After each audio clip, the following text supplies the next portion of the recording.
The year is 1955. With growing tensions between the United States and the Soviet Union, there's a competition to become the dominant nation in space to secure a strategic advantage against the other side. This competition later became known as the space race. This time is characterized by rockets carrying pioneering astronauts to space, satellites launching into orbit, Wernher von Braun educating kids on TV, and the Apollo moon landings. In a time of satellites, rockets, and moon landings, one project is often overlooked, but its effect shook the world of space travel to the core. The lifting body, a plane, fully capable of controlled flight, but lacking a plane's most prominent feature, wings. Much of this design was then used to create the first reusable spacecraft, the NASA Space Shuttle.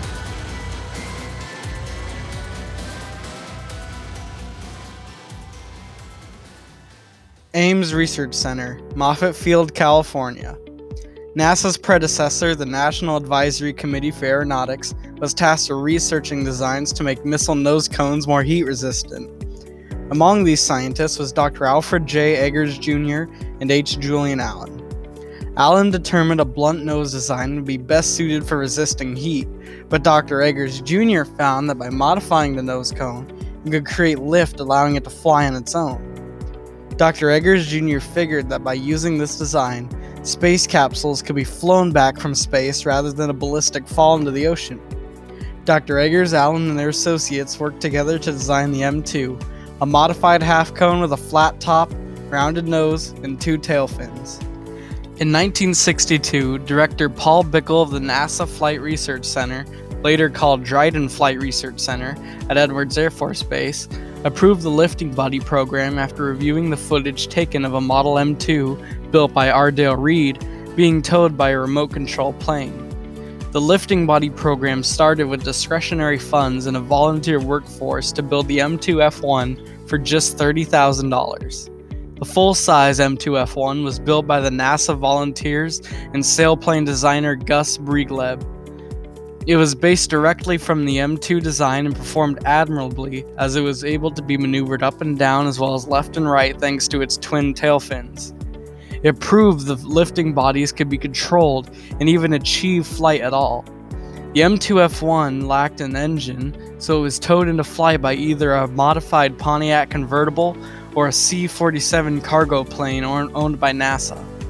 The success of the M2F1 caught the attention of Northrop Aircraft, who built the next generation of lifting body aircraft, the M2F2 and the HL-10, both built in 1966. The Air Force later became interested in the program and offered the X-24A, built by Martin Aircraft, in 1969. All three of these planes were equipped with the XLR-11 rocket engine, the same engine used in the X-15 rocket plane. Another shared trait between these two programs was the use of a modified B-52 bomber to launch the lifting bodies and the X-15. The lifting body designs were dropped at around 45,000 feet and capable of flying up to 70,000 feet and getting speeds up to 1,100 miles an hour. Upon approach to the runway, the lifting bodies would quickly gain speed at a steep angle before flaring up, creating sufficient drag to slow down the plane. This same technique would later be used by the NASA space shuttles. Bill Kelly, a former NASA radio man, helped work with the lifting body program and other NASA projects during his employment. He was present for the only major crash of the lifting body program, which was the crash of the M2F2 lifting body. On May 10, 1967, I was working from a radio van at the edge of the dry lake bed, monitoring communications between the lifting body and the ground control. I saw the crash. I was one of the first people on the scene. The M2F1 was upside down. Bruce Peterson thought he was expired, but he wasn't. He was just trying to take his helmet off. A member of the crew crawled under the airplane and helped pull him out, and he refused to be carried to the helicopter, and he walked to the helicopter. He suffered a fractured skull, facial injuries, a broken hand, and one eye damaged. And it was the only serious accident in the 12-year lifting body program. That was all there was to it. After the crash, the M2F2 was brought back to NASA facilities for repairs and modifications in order to create the M2F3. The M2F3 solved many of the problems brought on by the M2F2 design and served with NASA until 1972. After footage of the crash released, it was used in the introduction of the $6 Million Man TV series. The HL-10 was the fastest lifting body in the program, reaching a speed of 1,228 miles an hour, nearly twice the speed of sound. It featured a smooth and slick design with 3 vertical tail fins. The HL-10 heavily influenced the decision to not include engines that can only be used within the atmosphere on the space shuttle. This decision was also influenced by the X-24A, who proved that wingless aircraft could land without power.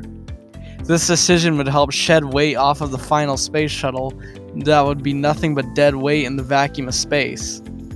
The information gained from the X-24A would also be used nearly 3 decades later in the X-38 crew return vehicle that would have brought astronauts home from the ISS if an emergency were to occur. The last generation of lifting bodies would be the X-24B, which took its final flight on September 23, 1975. On April 12, 1981, history was made. The NASA Space Shuttle, the world's first reusable spacecraft, made its first flight into space. For the next 30 years, the space shuttles dominated the vacuum of space. Thousands of civil servants and contractors showed unwavering commitment to discovery. The way we viewed space was forever changed. Records are broken. Great achievements are made in the name of exploration. Overall, Columbia, Challenger, Discovery, Atlantis, and Endeavour flew 135 missions into space. The space shuttle was the workhorse that carried humanity's ambitions for the future on its back. From launching satellites to building the International Space Station, the space shuttle proved to the world that humanity was going to the stars. When Atlantis returned from the last shuttle mission on July 21, 2011, it marked the end of an era of exploration and discovery. The inspiration of an entire generation was shut down and put into museums. The legacy of the space shuttle, perhaps one of the most important vehicles of the 20th century, flying on in the hearts and minds of a generation of aviation enthusiasts and astronauts. Without the lifting body program providing the basis of the space shuttle, an entire era of space travel would not have been possible. The story of the lifting body is a story of humanity. The first lifting body was built on a shoestring budget and by volunteer employees who the managers could barely keep from working through lunch. The human passion for the future is what drove the project forward and allowed it to create the most important space vehicle of our time. It brought people together from all different backgrounds with a passion for aviation. It allowed astronauts to safely return from space, and it opened up a brand new era of exploration that we use to break from the confines of Earth and reach for the stars. Barriers are broken, and on the skyways to any achievement, there will always be losses and victories, but the end result could be greater than ever imagined before. Space Shuttle Atlantis now comes home to the Kennedy Space Center for the final time. 25 years, 32 flights, and more than 120 million miles traveled. The legacy of Atlantis now in the history books. Okay, Scorch, thanks, and thanks to all you guys too. We'll go over to 5-3, and we'll finish up post-landing and turn this incredible machine back over to the ground teams to put her back in the barn for a little bit. Yeah, we concur.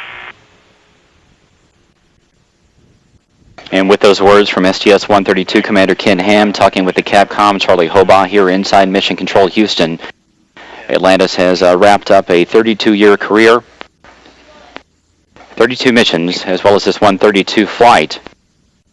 It traveled 4,879,978 miles on this STS-132 mission.